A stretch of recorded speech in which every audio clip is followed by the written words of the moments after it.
നിങ്ങളുടെ വീട്ടിൽ ചേച്ചോ ഇല്ല. എനിക്ക് 100% അറിയാം. കാരണം അവര് ഫ്രണ്ട്സും നമ്മുടെ വീട്ടിൽ ഫ്രണ്ട്സിനെ കണ്ട് ഇൻഫ്ലുവൻസ്ഡ് ആവാൻ പറഞ്ഞില്ലേ? അന്ന് ലക്ഷ്മി പറഞ്ഞത് ഇൻഫ്ലുവൻസ്ഡിന്റെ കാര്യമാണല്ലോ, കണ്ട് ഇൻഫ്ലുവൻസ്ഡ് ആവും എന്നുള്ളൊരു സംഗതി. നീ എവിടെയെങ്കിലും ഉറച്ചു നിക്കടി. നീ എവിടെയെങ്കിലും ഉറച്ചു നിക്കടാ നായിന്റെ മോനെ. അത് കൂടുതൽ അറിയത്തില്ല. അത് കൂടുതൽ അവൻ അറിഞ്ഞു തുടങ്ങേണ്ട ഒരു പ്രായം. അപ്പൊ ഒരു ഏജ് എത്തുമ്പോ നോർമലൈസ് ചെയ്യാം, അങ്ങനെയാണോ? അറിഞ്ഞാൽ മതി. ഇത് വീട്ടിൽ കയറ്റാൻ പറ്റാത്തതെന്ന് പറഞ്ഞാ അത് ആ ഒരു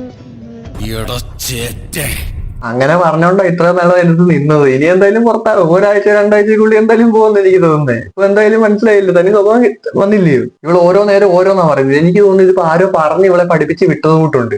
ഇതിനകത്ത് ഇത്രയും നാളെ നിന്ന് ഗെയിം കളിച്ചിട്ടോ വലിയ കഴിവുണ്ടായിട്ടൊന്നുമല്ല.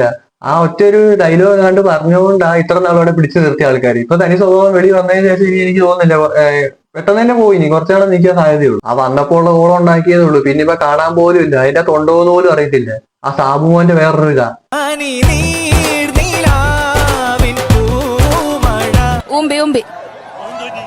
ഊമ്പി പോയി